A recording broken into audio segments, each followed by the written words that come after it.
നമസ്കാരം. ഇന്നത്തെ എൻ്റെ വിഷയം ജലം നമ്മുടെ ജീവാമൃതം എന്നതിനെ കുറിച്ചാണ്. നമ്മൾ ഈ വരികൾ കേട്ടിട്ടുണ്ടാവുമല്ലോ. മറ്റെല്ലാ സൗകര്യങ്ങളും ഉണ്ടായിട്ടും ജലത്തിനു വേണ്ടി അപേക്ഷിക്കുന്ന ഒരവസ്ഥ ഇനുണ്ടാവും എന്നുള്ളത്. അപ്പോൾ ഇതെന്താണ് സൂചിപ്പിക്കുന്നത്? ഇനിയുള്ള കാലഘട്ടത്തിൽ ജലം അത്രയ്ക്കും അത്യാവശ്യമായി വരിക എന്നുള്ളതാണോ? അതായതാണ് ലോകാരോഗ്യ സംഘടന മാർച്ച് 22 ലോക ജലദിനമായി ആചരിക്കുന്നത്. ഇന്നേ ദിവസം നമ്മൾ ജലത്തിനെ പറ്റി ധാരാളം അറിവുകൾ സമ്പാദിക്കണം.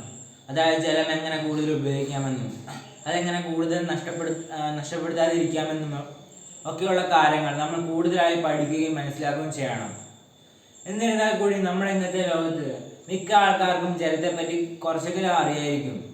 പക്ഷെങ്കിലും അവർ ജലം ധാരാളമായി ഉപയോഗിക്കുകയും അത് വെറുതെ പാഴാക്കി കളയുകയുമാണ് ചെയ്യുന്നത്. അത് വെറുതെ ആയിരിക്കുമല്ലോ. അവർ ജലം നമ്മുടെ ജീവാമൃതം ആണെന്നുള്ള കാര്യം അവർ അറിയാത്തത് കൊണ്ട് തന്നെ ആയിരിക്കുമല്ലോ. അതുകൊണ്ടൊക്കെ തന്നെയാണ് ഈ മാർച്ച് 22 നമ്മൾ ജലത്തെപ്പറ്റി കൂടുതൽ മനസ്സിലാക്കുകയും ഇന്നേ ദിവസമെങ്കിലും നമ്മൾ ജലം എന്താണെന്നും അതിനെപ്പറ്റി അതെങ്ങനെ ഉപയോഗിക്കണമെന്നും നമ്മൾ മനസ്സിലാക്കുകയും ചെയ്യുന്നത്. നമ്മുടെ ഐതിഹ്യം, അതായത് ഭാരതീയ ഐതിഹ്യം ഉപയോഗിച്ചുകൊണ്ട് നമ്മുടെ പരമാത്മാവ് ഈ ലോകത്തെ സൃഷ്ടിക്കാൻ വേണ്ടി എന്തെങ്കിലും ഒരു സാധനം കണ്ടുപിടിക്കണമായിരുന്നു. അപ്പോൾ പരമാത്മാവ് ആദ്യം കണ്ടുപിടിച്ചത് ഈ ജലം തന്നെയാണ്. അവിടെ നിന്നാണ് ഈ ജീവന്റെ കണിക ഉണ്ടായത് എന്നാണ് പറയപ്പെടുന്നത്. അതുകൊണ്ടാണല്ലോ നമ്മുടെ ലോകത്ത് ജലമാണ് ആദ്യം ഉണ്ടായത് എന്നും പറയപ്പെടുന്നത്. അപ്പോൾ ഈ ജലത്തിന്റെ കാര്യം പറയുമ്പോൾ ഇന്ന് നമുക്ക് ഓർക്കാവുന്നല്ലേ ഉള്ളൂ ജലം എത്ര മോശമായി കഴിഞ്ഞിരിക്കുന്നു എന്നുള്ളത്. അതിൻ്റെ അവസ്ഥയെ നമുക്ക് ഓർക്കാവുന്നല്ലേ ഉള്ളൂ. വേറൊരു കാര്യം പറയുകയാണെങ്കിൽ, ഇന്നൊരു കുട്ടി ജനിക്കുകയാണെങ്കിൽ ആ കുട്ടിയുടെ 60% ജലം തന്നെയാണ്. പിന്നെ നമ്മൾ ഭാരതീയ ഐതിഹ്യം ഉപയോഗിച്ച് തന്നെ നമുക്ക് പഞ്ചഭൂതങ്ങളിൽ ഇടം പിടിച്ചിട്ടുണ്ട് ഈ ജലം. അതായത് ജലം, വായു, ആകാശം, ഭൂമി, അഗ്നി എന്നിവയാണ് ഈ പഞ്ചഭൂതങ്ങളിൽ ഉൾപ്പെട്ടിരിക്കുന്നത്. പിന്നീട് പറയുകയാണെങ്കിൽ നമ്മുടെ ഭൂമിയിൽ 90% ജലമാണ്. ആ 90% ആകെ 3% മാത്രമേ ഉള്ളൂ ശുദ്ധമായ ജലം. അവയിലാകെ 1.5% മാത്രമേ നമ്മൾ ഉപയോഗിക്കുന്നുള്ളൂ. ബാക്കി 1.5% ശുദ്ധമായ ജലം മണ്ണിനടിയിലും പിന്നെ അന്റാർട്ടിക്കയിലും ഒക്കെ കുടുങ്ങി കിടക്കുകയാണ്. അപ്പോൾ അത്രയധികം ശുദ്ധജലം അത്രയധികം കുറവാണെന്നുള്ള കാര്യവും സത്യാവസ്ഥയും നമ്മൾ മനസ്സിലാക്കേണ്ടതുണ്ട്. പിന്നെ ഇന്നത്തെ കാലത്ത് ധാരാളം ഫാക്ടറികളാണ് നദീതീരത്തും മറ്റും സ്ഥാപിച്ചു വരുന്നത്. അതുകൊണ്ടൊക്കെ തന്നെ അവിടുന്ന് വരുന്ന മലിനജലങ്ങൾ ഈ നദിയിലേക്ക് ഡയറക്റ്റായി ഒഴുകി പോവുകയാണ് ചെയ്യുന്നത്. അതുകൊണ്ട് എന്താണ് സംഭവിക്കുക എന്ന് ചോദിച്ചാൽ, അവിടെയുള്ള ജീവജാലങ്ങൾ നശിക്കുകയും ആ ജലം വിഷമായി മാറുകയും ചെയ്യുന്നു. നമുക്ക് ധാരാളം ഉദാഹരണങ്ങൾ ഇന്ന് നമ്മുടെ കേരളത്തിലും ലോകത്തും എല്ലാം തന്നെ ഉണ്ടല്ലോ. അതൊന്നും നമുക്ക് എടുത്തു പറയേണ്ട ആവശ്യമില്ലല്ലോ. ഇന്ന് നമ്മൾ ഒരു വഴിക്ക് ഇറങ്ങിയാൽ നമുക്ക് കാണാൻ സാധിക്കും ഇന്നൊരു നദിയുടെയോ ഒരു നദിയുടെ അവസ്ഥയൊക്കെ നമുക്ക് കാണാൻ സാധിക്കുന്നേ ഉള്ളൂ. എത്രത്തോളം പ്ലാസ്റ്റിക്കുകൾ തിങ്ങിയിരിക്കുന്നു എന്നുള്ളത്. പിന്നെ അടുത്തയാളുടെ ഒരു പ്രശ്നമാണ് ധാരാളം മണൽ വാരുന്നതുകൊണ്ട് വലിയ വലിയ ഗർത്തങ്ങൾ രൂപപ്പെടുകയും അവ മരണക്കുഴികളായി മാറുകയും ചെയ്യുന്നു. അപ്പോൾ ഇതും ഒരു വലിയ പ്രശ്നം തന്നെയാണ്.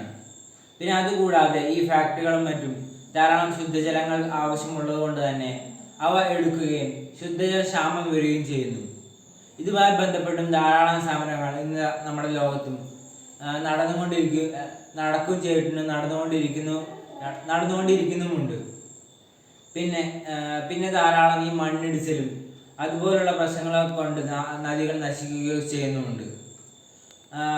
പിന്നെ നമുക്കറിയാമല്ലോ നമ്മുടെ കേരളത്തെ പറ്റി ധാരാളം മഴ ലഭിക്കുന്ന ഒരു സംസ്ഥാനമാണ്. പക്ഷേ എന്നിരുന്നാൽ കൂടി അത് സംഭരിച്ചു വെക്കാനുള്ള ഒരു വഴി പോലും നമ്മുടെ കേരളത്തിലില്ല. അതുകൊണ്ടൊക്കെ തന്നെ നമ്മുടെ സർക്കാർ ധാരാളം പദ്ധതികൾ രൂപീകരിക്കുന്നുണ്ട്. നമ്മുടെ സ്കൂളുകളിലായാലും പല പല ബിൽഡിങ്ങിന് മുകളിലായാലും ജലസംഭരണികളും മറ്റും ഉണ്ടാക്കി വരുന്നുണ്ട്. പിന്നെ അതുകൂടാതെ ഈ മഴവെള്ളം മണ്ണിൽ വീണ് ഒലിച്ചു പോകുന്നതുകൊണ്ട് തന്നെ ചെറിയ ചെറിയ കുഴികളൊക്കെ ആക്കുകയാണെങ്കിൽ ആ മണ്ണിൻ്റെ അടിയിലേക്ക് വലിച്ചു പോകുന്നുണ്ട്. നമുക്കറിയാമല്ലോ ഇന്നത്തെ കാലത്ത് ഏറ്റവും നല്ല ശുദ്ധജലമായി കണക്കാക്കുന്നത് മഴവെള്ളം തന്നെയാണ്. കാരണം അത്രയധികം പ്യൂരിഫിക്കേഷനൊക്കെ നടന്നു കഴിഞ്ഞിട്ടാണ് ഈ മഴവെള്ളം നമ്മുടെ ഭൂമിയിലേക്ക് എത്തുന്നത്. പക്ഷേ ഇന്നൊരു സത്യമായ അവസ്ഥ പറയുകയാണെങ്കിൽ ഇന്ന് ആ മഴയിൽ പോലും ചെറിയ ചെറിയ മൈക്രോ പ്ലാസ്റ്റിക്കുകളുടെ അംശം കണ്ടുപിടിച്ചിട്ട് ഉണ്ട് എന്നുള്ളത് തന്നെയാണ്. ഇതെങ്ങനെയാണ് വരുന്നതെന്ന് വെച്ചാൽ നമ്മൾ അലക്ഷ്യമായി പ്ലാസ്റ്റിക് വലിച്ചെറിയുന്നതുകൊണ്ട് തന്നെ ഇത് കടലിലേക്കും മറ്റും എത്തുകയും ഇവിടുത്തെ ചൂട് കാരണം അത് ഉരുകി കടലിലേക്ക് പടരുകയും ചെയ്യുന്നു. പിന്നെ അത് ആകാശത്തേക്ക് അങ്ങനെ തന്നെ ചെറിയ ചെറിയ പ്ലാസ്റ്റിക്കിനെ കണികയായി പോവുകയാണ് ചെയ്യുന്നത്. അങ്ങനെയാണ് ഈ മൈക്രോ പ്ലാസ്റ്റിക്കുകൾ ഈ മഴയിലും കണ്ടുപിടിച്ചു എന്ന് പറയുന്നത്. അപ്പോൾ അത്ര ദയനീയ അവസ്ഥയാണ് ഈ പ്ലാസ്റ്റിക്കുകൾ അലക്ഷ്യമായ രീതിയിൽ വലിച്ചെറിയുന്നത് കൊണ്ട് ഉണ്ടാവുന്നത് എന്ന് നമുക്ക് മനസ്സിലായി കാണുമല്ലോ. അപ്പോൾ ഇനി വരുന്ന തലമുറയ്ക്കും ഈ ജലമൊക്കെ വളരെ അത്യാവശ്യം തന്നെയാണ്. നമുക്ക് ജലം ആർട്ടിഫിഷ്യലായും അതുപോലെയുള്ള രൂപങ്ങളിലൊന്നും നമുക്ക് ഉണ്ടാക്കാനും സാധിക്കില്ലല്ലോ. അപ്പോൾ നമ്മൾ ഇപ്പോൾ എങ്ങനെ ജലത്തെ നോക്കുന്നു എന്നുള്ള രീതിയിരിക്കും നാളെ അത് എങ്ങനെയെന്നുള്ളത്. കാരണം ജലമില്ലാതെ ആർക്കും ഒരു നിമിഷം പോലും ജീവിക്കാൻ സാധിക്കില്ലല്ലോ.